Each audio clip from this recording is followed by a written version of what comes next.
Bueno, y una persona que estuvo implicada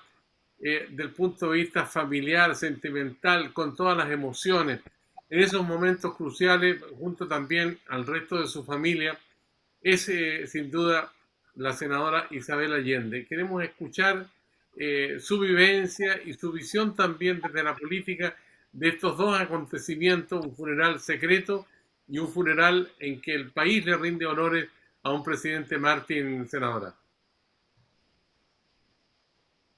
Muchas gracias. En primer lugar, quiero agradecer a Jorge y le agradezco sinceramente no solo por la invitación a presentar su libro, sino que le agradezco que lo haya escrito. Esta crónica rigurosa, fina, delicada, a pesar que entra en detalles que a veces incluso, bueno, para uno son un tanto sobrecogedores, pero muy fidedignos, digamos. Pero agradecerle a Jorge porque todo su talento como periodista y con su vasta experiencia se vuelca en esta crónica, le llamó Enrique Krauss, pero agradecerle porque de verdad creo que es algo que se refleja en sus, desde las primeras palabras, el orgullo cuando recibió este encargo por la vía de Enrique Correa, ministro secretario general de gobierno, que a su vez era el encargo de, por supuesto, el presidente Elwin, de hacer este funeral, y el sentido de responsabilidad, de entregarse para hacerlo de la manera más rigurosa, correcta, no saltándose ningún elemento que pudiera perturbar, y hecho, como fue hecho al inicio, con bastante también reserva para que se pudiera organizar de la mejor manera en los pocos meses. Entonces, a mí me produce mucha, me impactó mucho, digamos, el sentido del primer momento de parte de Jorge, ese sentido de responsabilidad, la conciencia de que un hecho es trascendente históricamente, y más aún viniendo de un consejero nacional de la democracia cristiana, como él dice, opositor al gobierno de Salvador Allende, o fue el Partido Demócrata Cristiano, pero lo hace con ese sentido de reparación a lo que era la tradición, a lo que correspondía a un expresidente. Por cierto, felicitar a Editorial Forja y saludar a tanto a Enrique, que me daba mucha emoción verlo después de harto tiempo, ese Enrique que nos acompañó y que acompañó a algunos parlamentarios, incluso el 11 de septiembre, perdón, el 11 de marzo del 90 en el propio cementerio Santinés, que hicieron ir algunos parlamentarios socialistas a saludar la tumba del presidente Allende en el cementerio Santinés, y después, por supuesto, el día 4, cuando ya iniciamos la despedida desde, o el traslado desde Villa. Por cierto, ustedes pueden imaginar que para mí no es fácil. Y bueno, saludar por supuesto al padre Felipe Berrío. A mí me emociona cuando lo oigo porque además me produce la emoción simplemente de sentir que aquí hay una persona auténtica que hace, que practica lo que cree, que lo vive con esa naturalidad. Y me gusta además su estilo, dice las cosas tal como las siente, tal como las piensa. Y creo que eso hoy día, con ese nivel de franqueza, valentía, es algo muy rescatable. Y me gustan mucho los recuerdos que hizo y comparto mucho las cosas que señalaba. Entonces, junto con saludar tanto a Enrique, que compartimos momentos cuando estábamos organizando esto, digamos, y por cierto, fue el primer gobierno del presidente Elwin, y al padre Felipe Berrío y a don Sergio que nos modera, yo quiero solamente decir por ahora, ustedes se imaginarán que no es fácil cuando uno rememora, de hecho, como los dos funerales del presidente Allende. De partida uno tendría que decirse por qué tendría que tener dos funerales del presidente Allende. Obviamente no ha sido el único, como aquí se recordaba, algunos porque simplemente entregaron equivocadamente el cuerpo, otros por distintas circunstancias, pero ya de por sí no es normal ni natural, nos habla de lo que vivimos a partir de ese 11 de septiembre de 73. Pero junto con esa tristeza también es súper importante de que se entregue a conocimiento justamente fidedigno a la verdad lo que fueron esos dos momentos, que retrataron muy bien lo que era el Chile a partir del 12 de septiembre, general, digamos, con todo ese sigilo, no sé cómo llamarlo, donde el único propósito era lo más rápido y salir, comillas, de esta situación, digamos, incómoda que habían tenido los militares, y después, posteriormente, por supuesto, el funeral oficial. No es fácil, como digo, porque produce mucha emoción, mucho recuerdo, mucho sentimiento, en fin, son cosas que se viven con mucha fuerza, pero al mismo tiempo, por supuesto, que produce también el recuerdo de tanta gente que nos acompañó en ese momento, y tanta gente que nos sigue acompañando, y tanta gente que sigue recordando al presidente, y eso es algo que está presente incluso hasta el día de hoy. Nosotros hasta el día de hoy, en el actual mausoleo, en el Cementerio General Santiago, recogemos permanentemente cartas, recuerdos, en fin, de el funeral, cómo no sentirse, o sea, lo narra, probablemente mucha gente no lo sabe, cómo lo narra nuestro autor, Jorge Donoso, cómo impidieron a toda costa de que esto se pudiera conocer, había la más estricta censura, no había ninguna posibilidad de informarse, cómo se hace de la manera más anónima, el maltrato que recibe Tencha. Aquí alguien de ustedes ocupó, creo que fue Enrique, la entereza de Tencha, comparto plenamente, es impresionante. Cómo Tencha recibe primero una información que le dice que tiene que trasladarse al hospital militar, Salvador Allende está en el hospital militar y ella piensa incluso que está herido. O sea, en ese momento, hasta en ese momento, porque ella, bueno, después de Tomás Moro, que no fue solo La Moneda, fue también Tomás Moro, ella llega a la casa Felipe Herrera y ahí queda un tanto aislada y ella no, digamos, lo que había sucedido hasta el final La Moneda. Bueno, desde aquello, desde que ni siquiera le facilitan una locomoción, se va en el auto, por suerte, con un sobrino, Eduardo Grover, que es hijo de Eduardo Grover, casado con Inés Allende, que eran digamos, los que están enterrados hoy en el mausoleo de Viña del Mar, hasta poder llegar ahí a donde estaba el avión de la FACH, la Fuerza Aérea, y poder entonces partir a este viaje, que la impresión de Tencha cuando sube a ese avión, como ella narra, encontrar este féretro cerrado, estaba Laura Allende, Patricio Grover y Eduardo Grover, los dos sobrinos de Tencha, digamos, los dos hijos de Inés Allende. Y bueno, y así llegar hasta el cementerio de Viña del Mar. La entereza de esa mujer. Yo me acuerdo que más de alguna vez le oí decir, no me van a ver llorar. Era como la sensación de decir, no les voy a dar en ese gusto. Y bueno, cuando toma esas flores de una tumba al lado, unos cardenales los deposita y les dice a los que están ahí, que eran exclusivamente, como dije, los dos sobrinos, más Laura Allende Tencha y Roberto Sánchez. No hay que olvidar el rol que cumplió Roberto Sánchez en Fuera de Cana Aéreo de mi padre. Muy noble. Y bueno,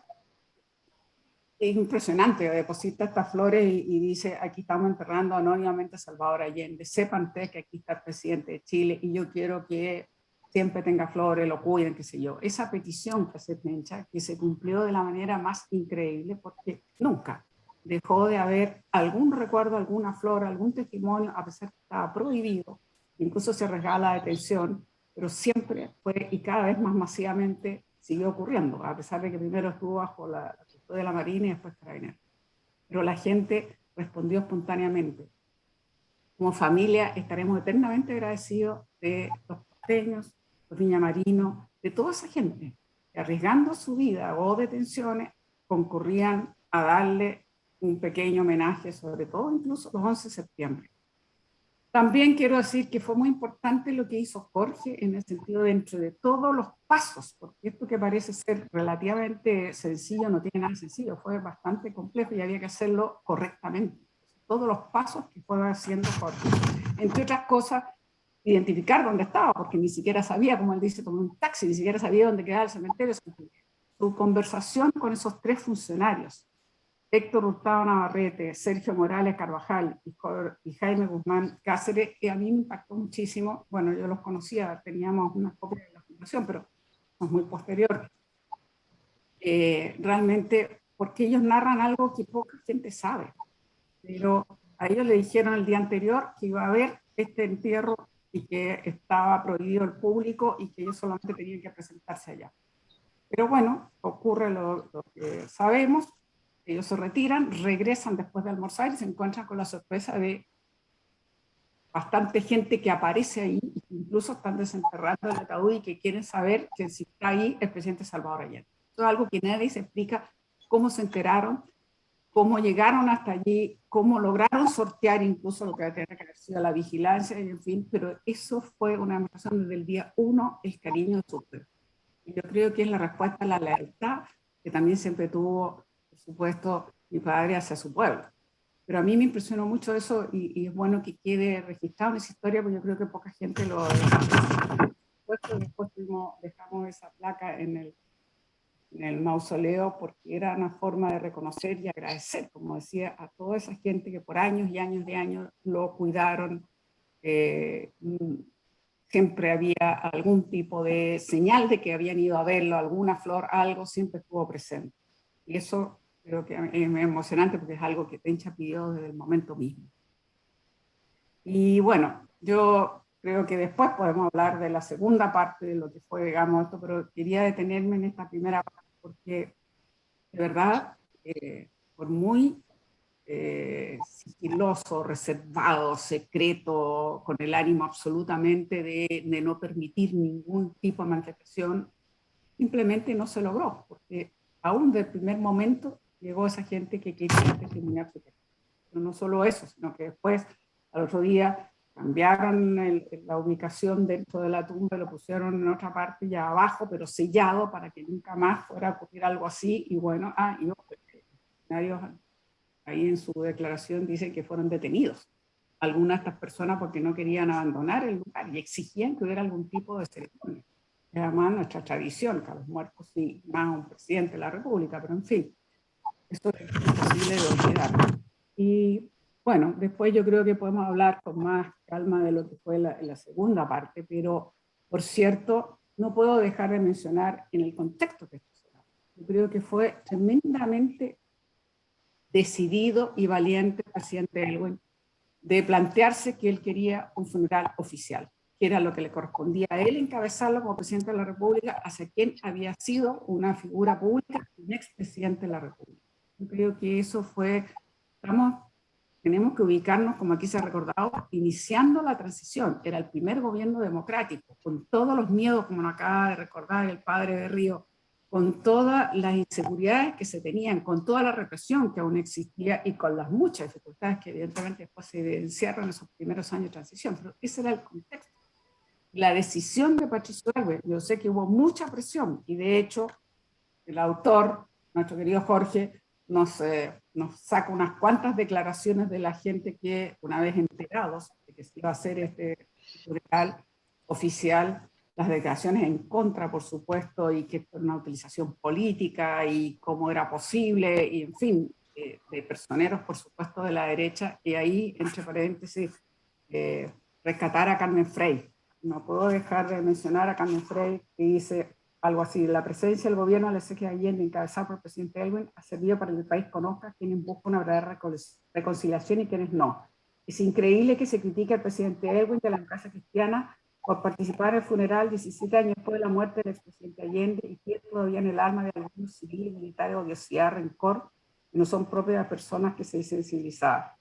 La oposición que hicimos a ese gobierno no puede cegarnos por desconocer el dolor sufrido por la familia Allende y sus partidarios, así como una actitud generosa para buscar reconciliación y entendimiento.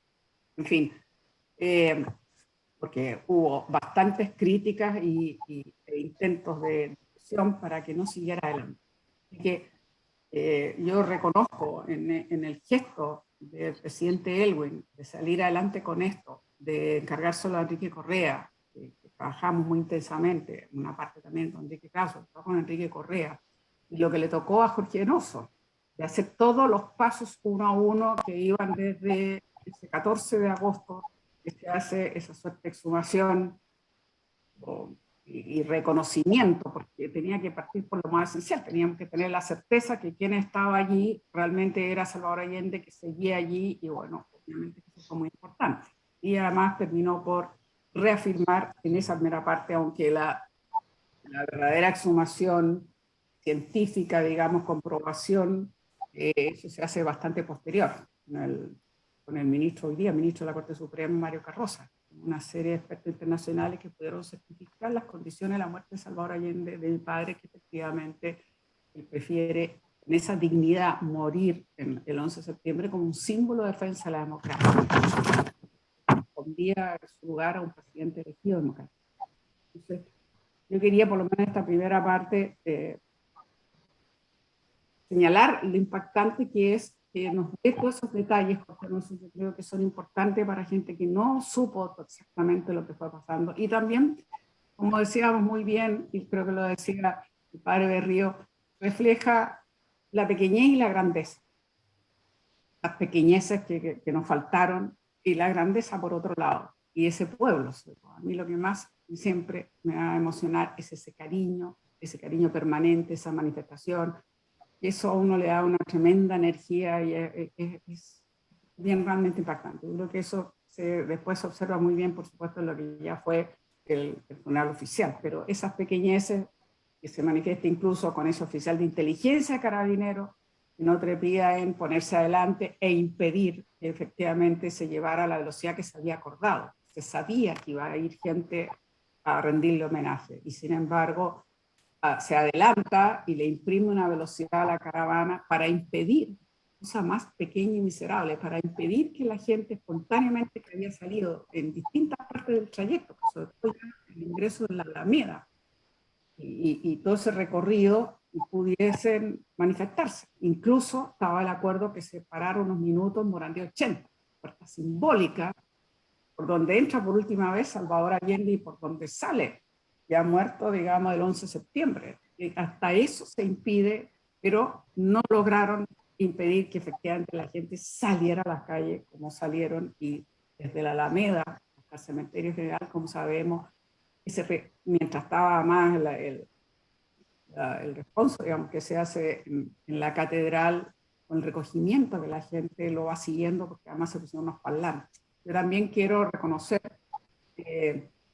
lo que hace Monseñor Oviedo. Yo creo que también él fue muy decidido cuando Enrique Correa habló con él, le dijo, sí, pero esto se hace en la catedral porque es lo que le corresponde a un expresidente. O sea, no dudó que ese era el lugar y es lo que le correspondía a él en ese momento como la autoridad que decía que había que hacerlo, con las condiciones, como dice además Felipe Berrío, de que a la iglesia hasta ese momento a personas que se han suicidado no le hacían este tipo de reconocimiento. Sin embargo, él no duda en que tiene que hacerlo. Y debo decir de que entre las cosas que me comentó Enrique Correa, una conversación que tuvo también Fabián Luis Gaña con él, Monseñor Oviedo, que él estaba como muy, a él le había impactado mucho saber que mi padre, que obviamente no era un creyente, el respeto, cómo colaboraba para que su madre, Laura Allende, que es una mujer muy católica, cuando estaba con nosotros en el verano en la Casa del Algarrobo, él la iba a dejar a la iglesia el domingo para que siguiera su misa y después la pasaba a buscar. Él se iba al pueblo, compraba los diarios, se daba una vuelta y después la iba a recoger. Esa anécdota y esa cercanía que tenía mi padre, el Chicho, con su madre, que era muy, muy fuerte, le impactó mucho, me acuerdo, a mi señor Oviedo, porque para él era entonces el sinónimo de una persona que, no siendo un creyente, como respetaba, quería que su madre ejerciera, digamos, lo que era tan importante para ella, que era poder ir a la misa. En fin, yo creo que eso también para él fue algo muy, muy importante, y lo comentó y se lo dijo, y también hay otra historia ahí que cuenta de una consulta que le hace el Papa Pablo VI y la respuesta que le da justamente Monseñor Oviedo, que no tuvo, que recién ahí la podemos conocer, probablemente mucha gente no conoce. Que por ahora yo lo dejaría ahí. Vuelvo a reiterar y creo que el conocer mucho más a fondo de los dos contextos, el 11 de septiembre, el 12, que se hace ese funeral secreto, anónimo, además la ironía, terminó siendo la tumba más conocida del cementerio de Santinés, porque posteriormente cada vez era más y más la gente, incluso cuando ya empiezan a regresar los primeros exiliados, en fin, la romería de la gente era permanente a cara hasta el cementerio de Santinés para saber el lugar, como otro tanto ocurre hoy día en el cementerio general. Pero, en fin, yo creo que es un tremendo testimonio que de verdad valoro mucho y creo que nos permite dimensionar quizás más aún lo que fueron esos dos momentos, lo que significó el 11 de septiembre y lo que significó en el contexto, significó este reencuentro. Cuando el presidente Elwin fue a ver a Tencha, a su casa, yo estaba ahí junto con Enrique Correa, cuando es como el primer encuentro así y conversación más personal, directa que se tiene, es bien importante porque fue un reencuentro, bueno, entre una persona que había sido un férreo opositor que ahora en ese momento ya era el presidente de la República, y Tencha, que entendía perfectamente bien que iniciamos un proceso de transición, y en esa transición, por supuesto, no teníamos que encontrar quienes habíamos sido más que adversarios en su momento, y que era fundamental para la etapa que iba a seguir para Chile. Yo creo que eso fue muy decisivo. Yo creo que fue muy importante, ahí se acordó de que había que hacer esto, ahí nos manifestó el presidente su decisión total hacerlo. Después esta fecha que cogimos simbólicamente entre todos, que era muy importante, el 4 de septiembre, que era la fecha en que se elegían los presidentes. Entonces, ¿qué mejor fecha? Un 4 de septiembre. Y ni les digo, a partir de ahí, lo que fue la cantidad de trabajo y de cosas por hacer. Y aquí, un minuto, si me permiten, pero recordar el trabajo, el diseño y lo maravilloso trabajo que hace Jorge Colvin, que fue el arquitecto que diseñó y levantó esto en menos de 2 meses.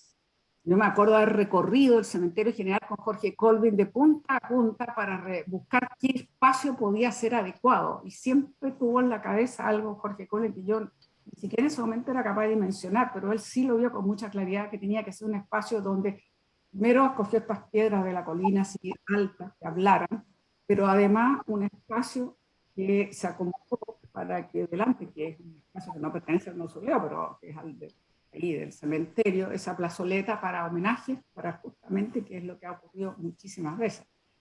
Pero el esfuerzo, el trabajo, me acuerdo cuando ya tenía el diseño, se lo presentó a Hermes Antunes, que le pareció muy bien, muy adecuado. Bueno,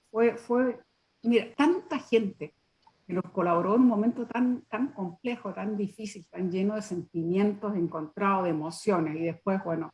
ustedes saben la cantidad de delegados internacionales que pudieron llegar, a pesar que se vivía en un momento complejo en ese momento. Había estallado la guerra del Golfo, y así todo, la delegación francesa que la encabezó el primer ministro Michel Rocard, Daniel Mitterrand, que era esposa del presidente de Francia, pero ella con una personalidad propia, por supuesto,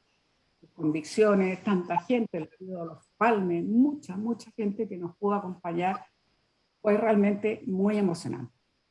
Por ahora, ahí solamente diciéndole que nunca deberemos de agradecer ese cariño, ese apoyo, esas manifestaciones, y hasta el día de hoy ese sentimiento de decir, está presente. Muchas gracias, senadora Isabel